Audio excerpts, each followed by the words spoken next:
네, 오늘은 대통령 탄핵 여부를 결정짓는 운명의 날인데요.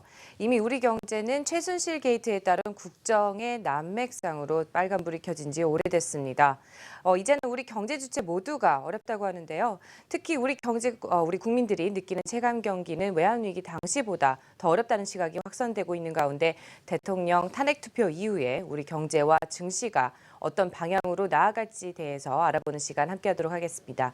도움 말씀 위해서 한국경제신문사의 한상춘 논설위원 자리해 주셨습니다. 위원님 안녕하세요. 네, 안녕하십니까? 네, 오늘 이제 전반적으로 경기에 대해서 알아보기에 앞서서 오늘 유럽의 양적 완화 또 이제 연장 계획에 관련한 내용 자세히 좀 전해주시죠. 네, 올해가 마지막 회의죠. 그리고 이제 현안도 많았기 때문에 ECB의 마지막 회의에서 어떻게 통화정책 방향을 결정할 것인가 하는 것은 내년을 앞두고 상당히 관심이 됐었는데요. 대체로 보면 그 기존의 기조인 금리 완화와 또 하나의 그 과제인 테이퍼링과 절묘한 조화를 이뤘다 이렇게 이제 보시면 되겠습니다. 그런 측면에서 아까 김 캐스터께서 이제 말씀해 주셨습니다는 금융 완화적인 측면에서는 양적 완화 정책 기한이 내년 그 3월로 돼 있죠. 네. 이것이 이제 9개월 연장해서 내년 12월까지 연장했던 것 이런 것이 이제 금융 완화 기조를 종전처럼 유지했다 이렇게 보시면 되겠고요. 지금 유럽 경기가 좀 비교적 괜찮거든요. 그랬기 때문에 이제 테이퍼링 과제는 가져갈 수밖에 없습니다. 그렇죠. 그런 측면에서 지금 유지되는 것이 매월 이제 매입 한도 규모가 800억 유로인데요. 요거는 600억 유로인데요. 600억으로 감춘 것은 원래대로 하는 수준입니다. 네, 원래는 이제 600억 유로 가다가 800억까지 증액했다가 그렇죠. 다시 600억으로 가기 때문에 시장에 미치는 영향은 테이퍼링이 시정됐다 하는 얘기를 하더라도 충격에 미치는 효과는 적었다 이렇게 보시면 됐습니다. 그런 것 같아서 왜 이렇게 금융 완화와 그 다음에 테이퍼링 과제를 이렇게 절묘하게 조화를 했을까 하는 측면에서 보면 일단은 지금 금융 완화적인 측면에서는 정책 리스크가 상당히 크죠. 네. 우리는 계속해서 이제 알아봤고 이제 뒤늦게 많은 그 우리 국내 매스컴들이 이제 실리고 있습니다는 사실 이태리 총선을 기록해서 내년도에 네덜란드 총선이라든가 프랑스 총선이라든가 대선이라든가 네. 그 다음에 독일의 총선 이런 정책 리스크가 이코노미스트에서도 이제 내년도에 경제 전망할 때 이 요인을 많이 꼽았거든요. 그런 거에 따른 유럽 균열에 따라서 금융 완화 기조를 좀 유지해서 시장을 안정시키고 경기를 안정시켜야 된다는 필요성 때문에 일단 양적 완화 시한을 9개월 연장했죠. 네. 반면에 앞서 말씀드린 같이 경기적인 측면이라든가 또 한 가지는 사실 지금 유럽의 물가가 조심스럽게 많이 올라가는 상황이거든요. 네. 그런 측면에서 볼 때는 정통적인 물가 안정을 그 세계 어느 국가의 조한행보다 중시하는 입장에서 보면 테이퍼링 가져가야 되고 또 한 가지는 미국이 이제 이달 13일, 14일에 있는 연준 회의에서 금리를 올라갈 거로 보이기 때문에 세계 동자 추세에서 보면은 사실 이렇게 테이퍼링을 가져가야 되거든요. 그런 측면에서 절묘한 조화를 이뤘다 이렇게 이제 보시면 되겠는데요. 시장에 미치는 영향은 어땠을까 하는 측면에서 보면 아까 저도 이제 깜짝 놀랐습니다. 네. 아까 미국 증시는 이제 이렇게 우리 김민지 캐스터가 이제 나와서 얘기하지 않다가 유럽 증시에 대해서 이제 나오셔서 직접 했지 않습니까? 네. 그런 측면에서 보면 아무래도 이 방송을 진행하는 김연경 PD께서 아무래도 이 회의가 굉장히 중요하고 네. 시장에 미치는 유럽 증시라든가 이런 쪽에 반응이 중요하다 보니까 그쪽 부분은 좀 자세하게 설명할 필요가 있다. 그래서 네. 직접적으로 이렇게 김민지 캐스터가 잘 설명했죠. 우리 김민희 캐스터가 굉장히 좀 똑똑한 친구입니다. 네. 그래서 유럽의 그 증시를 좀 잘 설명했는데요.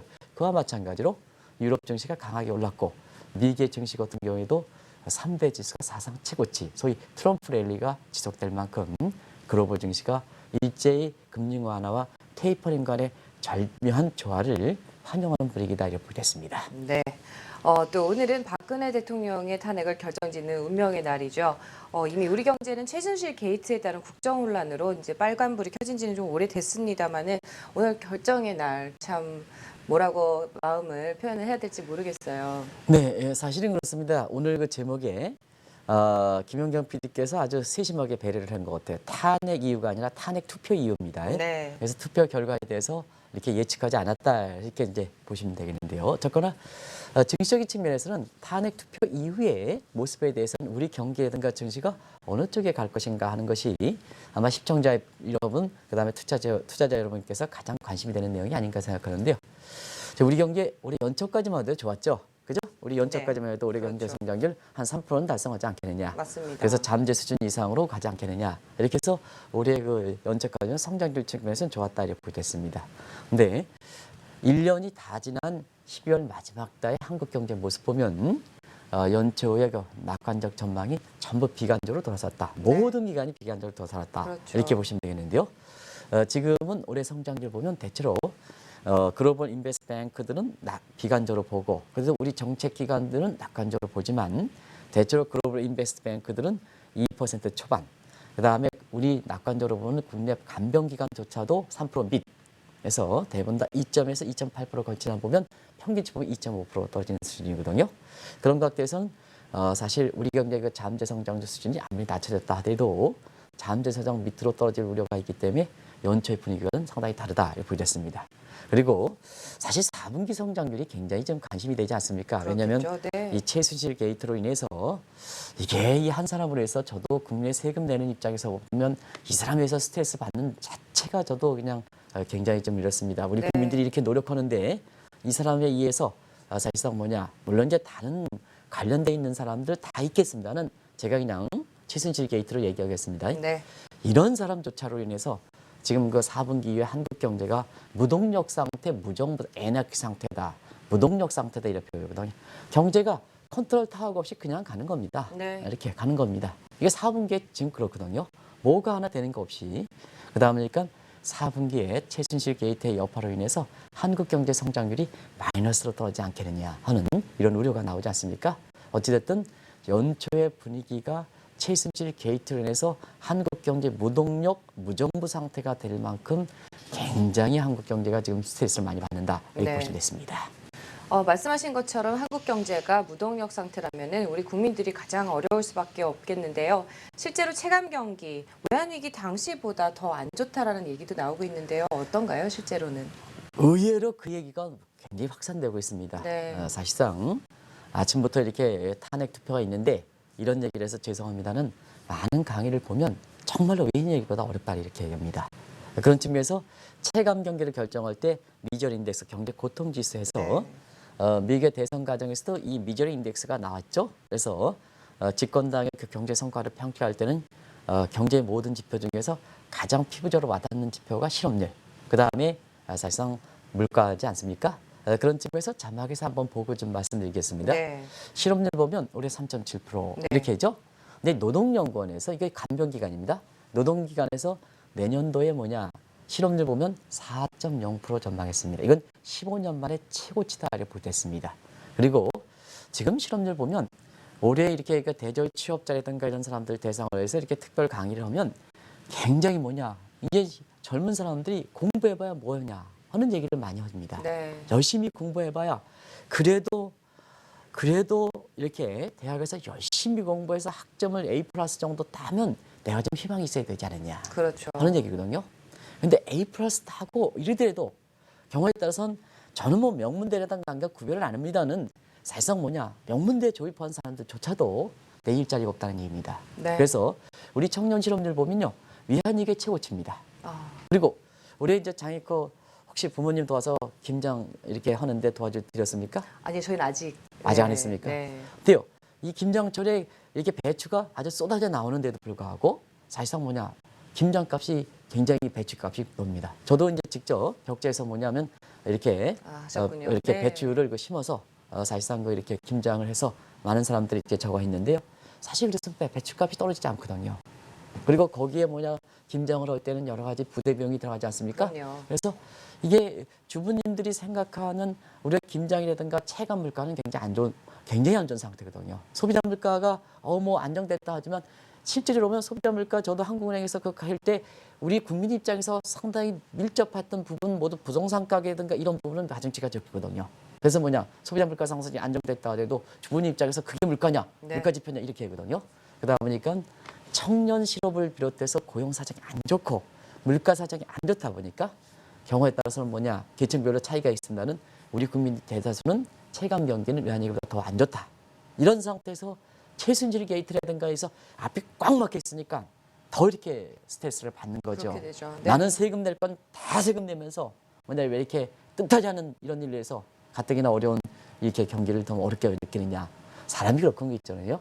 지금 어렵다 하더라도 앞으로 희망만 있으면은 살아가는 겁니다. 근데 지금 어렵다 해도 희망을 어렵게 뜻하지 않는 사람들, 나의 인과관계가 없는 사람, 뜻하지 않는 사람에서 미래가 불확실하면 더 어렵게 느끼는 거거든. 이게 우리 국민들이 지금의 심정이 아닌가 하는 생각이 듭니다. 네. 또 사정은 우리 기업들도 마찬가지일 것으로 보입니다. 마침내 제조업 가동률이 임계치에 도달했다는 소식인데요. 굉장히 우려스러운 부분이죠. 네, 기업들도 이제 임계치에 온 것 같습니다. 사실 국민들 소비에 대해요. 우리 네. GDP에서 총수양막벌 대해서 우리도 보면 65%가 선진국형으로 바뀐 상태거든요. 자, 그러면 체감 경기 안 좋아서 돈이 떼도 지갑을 꽁꽁 얼어붙는다. 안 쓴다. 그렇죠. 그럼 어떻게 되겠습니까? 생산 주체인 기업한테 물건이 안 팔리니까 기업들도 전이 될 수밖에 없죠.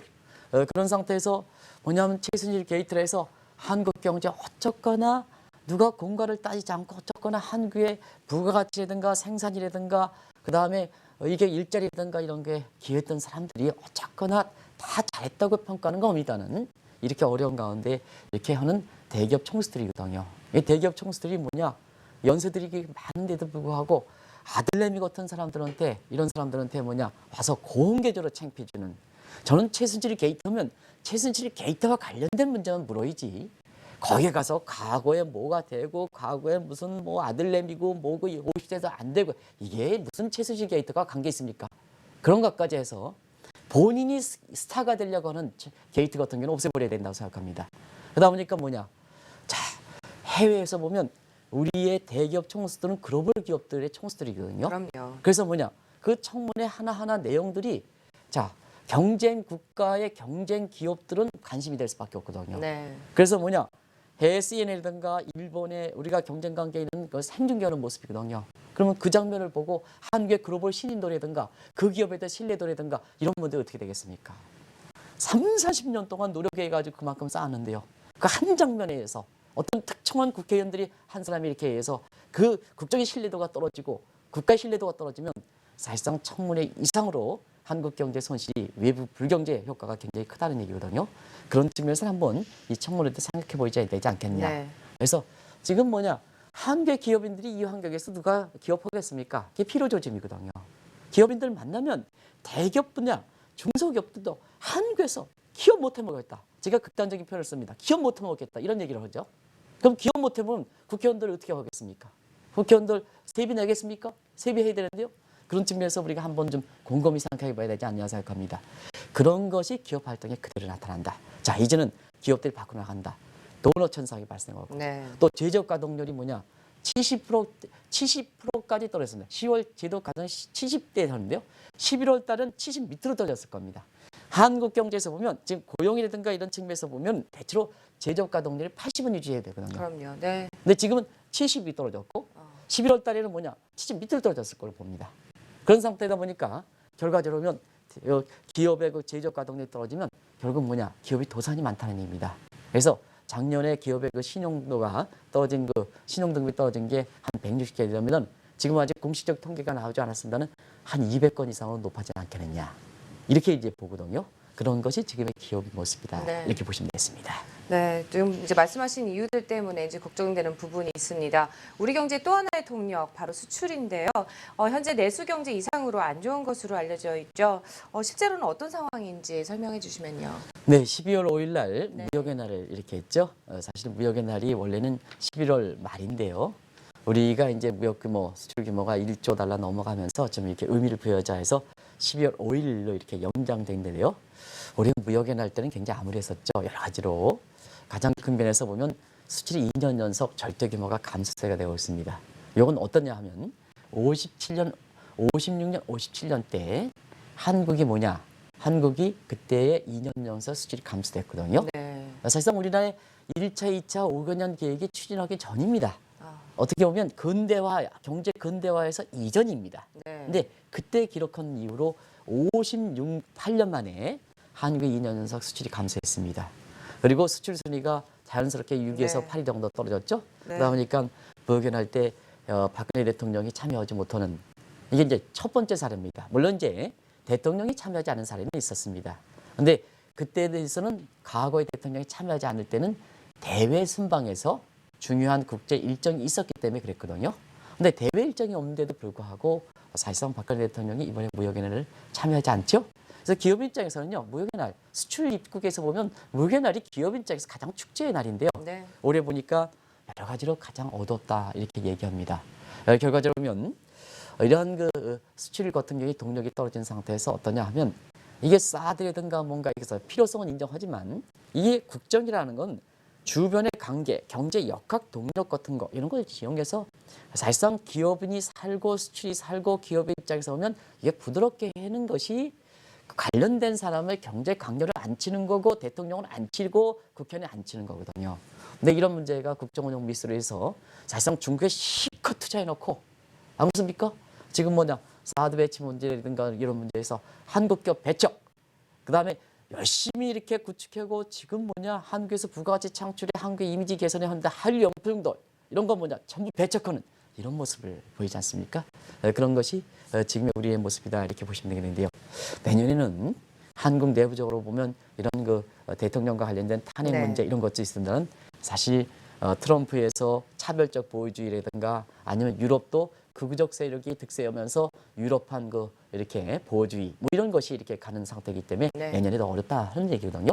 그렇은 측면에서 이게 우리 경제 수출 동력이 좀 우리 대외적 측면에서 떨어지는 것도 있습니다는 우리 내부적으로 이것이 우리 내부적으로는 대외 환경의 수출 환경에 불안한 것을 좀 보완시켜야 되는데요. 이게 더 떠들어지니까 네. 국민 입장에서는 답답한 거지 않냐 생각합니다. 그렇죠. 네. 또 내수와 수출 관련 지표가 이제 모두 안 좋다고 하면 우리 경제 앞날도 어두울 수밖에 없겠죠.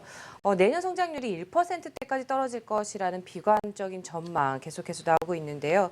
어떻게 봐야 될지 위원님 생각은 어떠신가요? 일단은 사실 우리 경제 성장률의 그 트럼프 당선 이후에 사실 그 객관적인 자료에서 트럼프 효과를 반영한 경제 성장률은 OECD 전망치가 유력에 지금 나오고 있죠. 네. 아직까지 이제 다른 IMF라든가 이런 전망치는 나오지 못하고 있습니다. 그러면 이제 가장 최근에 트럼프라는 큰 흐름을 반영한 이런 것을 보면 자 OECD 전망치의 내년의 그 성장률 보면 1년 전에 내년에 전망치했던 것 그다음 다시 말하면 2017년 전망치에 비해서 1%포인트가 떨어졌죠. 네. 그러면 자 OECD 35개 회원국 중에서 이렇게 1년 전에 비해서 2017년 전망치에 가장 크게 떨어진 게 한국입니다. 근데 여기서 이제 주목해야 될 것은 제가 국제금융시장 30년 종사하면서 IMF 전망치, OECD 전망치, 월드뱅크 전망치를 시청자 여러분한테 누구보다도 빨리 전해드리고 있습니다는 사실 한국 경제가 성장률 하향 조정할 때 최순실 게이트 같은 국정 문제로 인해서 공식적인 이유로 들어서 네. 한국 경제가 안 좋을 것이다. 이렇게 얘기한 것은 처음 있는 일이 아닌가 생각합니다. 그리고 이런 그 최순실 게이트라든가 이런 국정 문제 이런 것을 좀 많이 하는 것이 일본 기관이거든요. 네. 근데 일본의 그 노무라증권 같은 경우는 내년도에 그 성장률 1.5% 떨어질 것이다. 1.5 공식적으로입니다. 그럼 노무라증권 어떠냐 하면 연초에도 노무라증권이 한국 경제 성장률 2.2% 떨어질 것. 올해 성장률이요. 네. 2점 대부분 다 관경기관에서 3% 봤는데요. 연초에 한국의 경제 성장률에서 2.2% 떨어질 것이다 이렇게 봤던 것이 노무라증권이거든요. 그래서 올해 성장률을 보면 예측치가 가장 잘 맞은 기간입니다. 그런 거거든요. 그리고 어제 있잖아요. 지금 한경의 그 밀레니엄 포럼이 송년회가 있었거든요. 네. 거기에 우리나라에서 그래도 비교적 예측이 높다 하는 것이 이제 한국개발연구원 아니겠습니까? 네, 개발연구원인데요. 김 원장께서 개인적으로도 굉장히 존경하시는 분입니다는 자 내년도 우리 경제 성장 떨어진다. 근데 이 최순실 게이트와 같은 이런 국정 문제는 이렇게 반영되지 않은 상태에서 내년도에 우리 경제 성장이 떨어진다고 이렇게 얘기하시는데요. 만약에 국정의 난막사항이 이렇게 해지 않을 때는 1%대까지, 2% 밑에까지 떨어질 수 있다. 하는 얘기를 어제 이렇게 말씀하셨거든요. 송년회에서.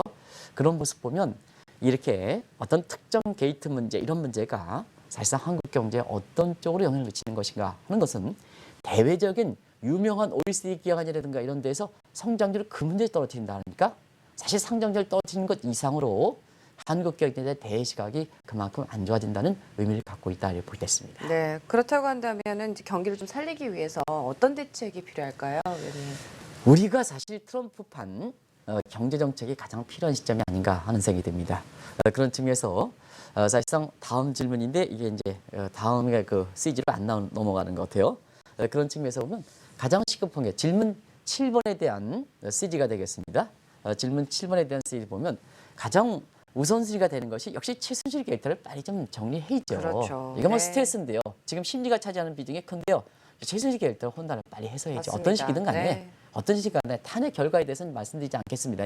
근데 어떤 식이든 간에 빨리 탄핵이 되든 탄핵이 안 되든 빨리 뭐냐 이렇게 그 해야죠. 국회의원분과 그다음에 정책 강요들과 경우에 따라서는 누가 대통령을 대응할지 아니면 박근혜 대통령을 대통령직을 수행할지 한국 경제 문제를 생각해서 진짜 이것은 빨리 정리돼야 된다 하는 것을 좀 꼭 좀 말씀드리겠습니다. 네. 그리고 이제는 그렇습니다. 이제는 갑의 위치가 트럼프가 왜 이렇게 인기가 있느냐 하면 자 이제 뭐냐 대통령을 비롯해서 경제 강요들은 미국 국민을 위해서 뭐냐 고개를 숙여야 된다.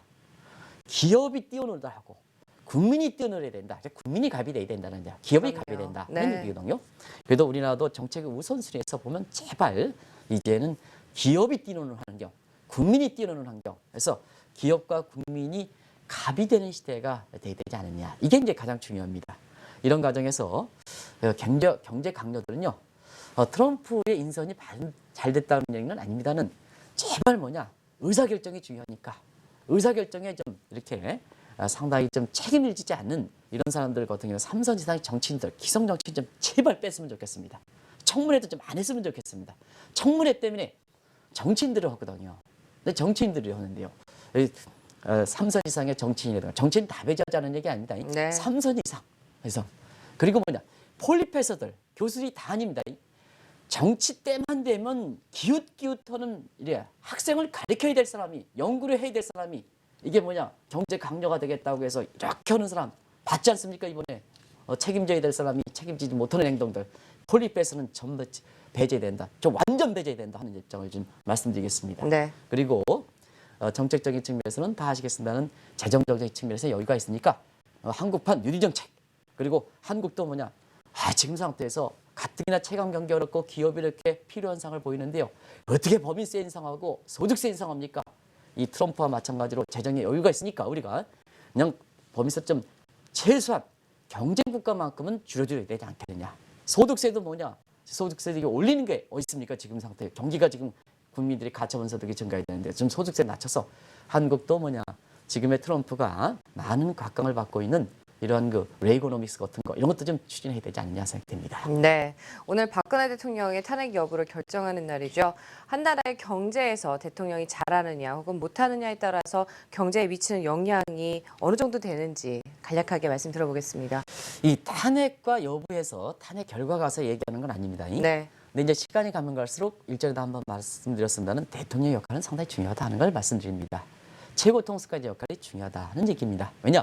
지금은 종전의 이론과 관행이 통하지 않는 상태에서 노이즈 현상이 많이 발생하거든요. 노이즈 현상은 뭐냐? 의사결정이 신속히 중요합니다. 더더구나 라이프 사이클이 짧아졌으니까 의사결정을 못해서 타이밍을 잃으면 정책 실기를 놓치면 영원히 탈락하는 겁니다. 네. 이제 뒤쫓아갈 시간이 없습니다. 없죠. 그렇기 때문에 최고 통수권자의 역할이 경제에서 중요하다. 그러면 여기 이제 사례를 봤죠. 경제 파탄시킨 사람들 울랑도, 마두라, 호세프, 주마 다 어느 나라 대통령인지 아시죠? 네. 이렇게 경제 안정 시킨 사람이 메르켈, 오바마, 시진핑, 모디. 그러면 트럼프를 보겠습니다. 자, 트럼프는 우려가 있었죠. 근데 오늘 우리 김민희 캐스터인가요? 네. 하버드대 로코프 교수가 얘기하는 게 로코프가 뭐냐면 재정의 지출에 대해 삭감하자는 얘기거든. 로코프 독트린. 그러면 근데요.